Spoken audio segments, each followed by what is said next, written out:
E aí, pessoal, tudo na Santa Paz? Olá, gente, bom dia. Bom dia, rapaziada. De boa? Tranquilo? Bom dia, rapaziada. Meu nome é João.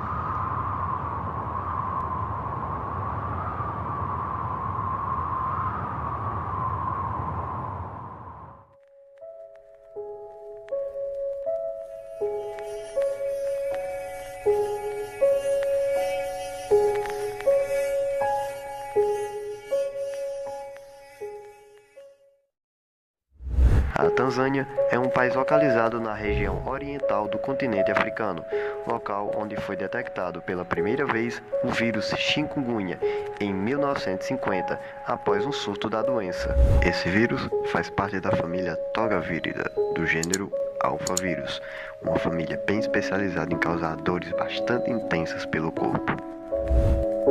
Porém, o vírus não ficou restringido somente ao seu local de identificação. Após os primeiros estudos sobre o vírus, foram encontrados 3 variantes em vários países da África e no sudoeste da Ásia. Desde aquele momento, não haviam muitos casos da doença que fossem graves e nenhum atestado de óbito que fosse associado ao vírus tinha sido relatado.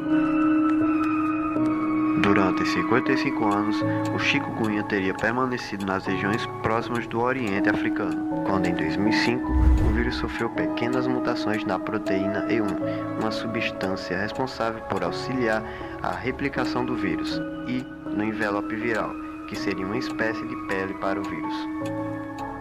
Basicamente fez com que o vírus ganhasse uma melhor adaptação para a sua transmissão através de um novo vetor.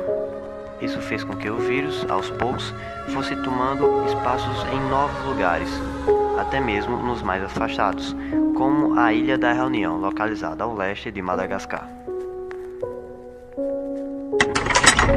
Isso ocorreu em seguida após um surto da doença no país de Quênia, vizinho à Tanzânia, atingindo cerca de 40% da população, com uma letalidade de 1 a cada 1000 casos. Já do outro lado do mundo, nas Américas, os casos da doença eram de pessoas que viajavam para regiões onde havia a presença do vírus, posteriormente voltando com a infecção. Mas em 2003, no Caribe, surgiram as primeiras transmissões locais do vírus. Rapidamente, 41 países foram atingidos em menos de um ano. Como não possui uma fase hemorrágica, a febre chikungunya costuma ser uma virose mais benigna que a dengue. O seu problema não costuma ser o risco de morte, mas sim o risco de incapacitação pelas intensas e prolongadas dores articulares. O período de incubação da febre chikungunya no ser humano pode ser de até 2 semanas, mas na maioria dos casos a doença surge entre 3 a 7 dias após a picada do mosquito. Cerca de 80% dos pacientes contaminados podem desenvolver sintomas.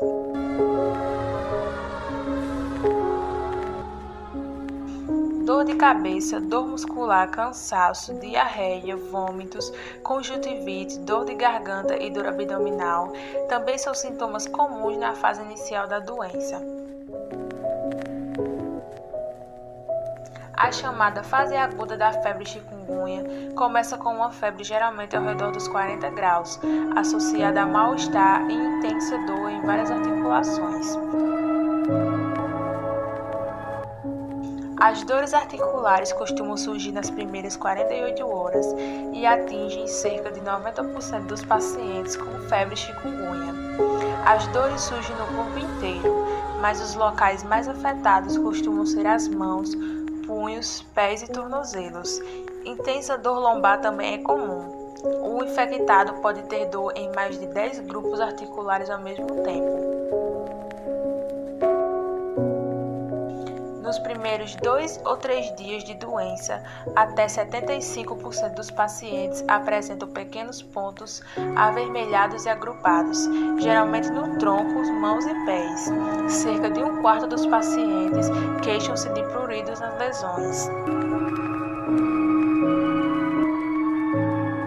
A fase aguda dura de 3 a 7 dias, período onde os sintomas começam a desaparecer. Em cerca de 80% dos casos, o paciente entra em uma fase chamada subaguda, que é a continuidade ou mesmo exacerbação das dores articulares. Apesar de não ter mais febre, um infectado pode permanecer semanas com intensas dores nas articulações. Se as dores articulares durarem mais de 3 meses, pode-se dizer que o paciente entrou na fase crônica da doença, que pode durar por até 3 anos. A febre chikungunya costuma ter uma evolução mais agressiva quando adquirida por bebês, pacientes com mais de 65 anos ou por pessoas com múltiplas doenças, geralmente de origem cardíaca, pulmonar, neurológica, podendo inclusive levar esses pacientes ao óbito. A taxa de mortalidade da febre chikungunya é 50 vezes maior nos idosos quando comparados a adultos com menos de 45 anos. Tal como na dengue, não existe tratamento específico contra a febre chikungunya. Não há um medicamento que aja diretamente contra o vírus, de modo a eliminá-lo do organismo mais rapidamente. A imensa maioria dos pacientes irá se curar de forma espontânea após cerca de 7 a 10 dias. Para o controle da febre e das dores articulares, as drogas mais indicadas são o paracetamol e a dipirona. O uso de anti-inflamatório ou aspirina deve ser evitado na fase aguda, pois se o paciente tiver dengue em vez de febre chikungunya, esse medicamento aumenta o risco de eventos hemorrágicos.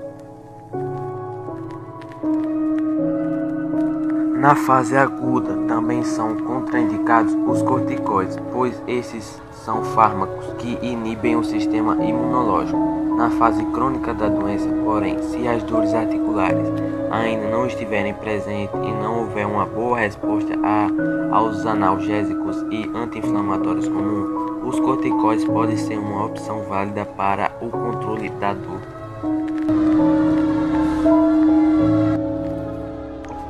A transmissão do vírus chikungunya é feita através da picada de insetos do gênero Aedes, que em cidades é principalmente pelo Aedes aegypti, e em ambientes rurais ou selvagens pode ser pelo Aedes albopicus. Embora a transmissão direta entre humanos não esteja demonstrada, há de se considerar a possibilidade da transmissão no útero da mãe para o feto.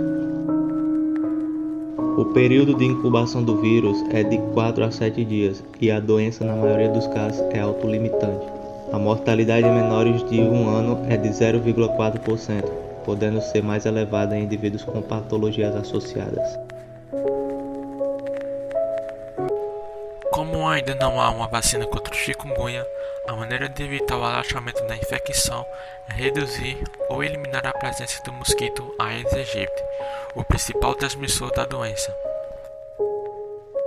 Deve-se manter vigilância constante e acabar com focos de água parada, ambientes propícios para o desenvolvimento do inseto.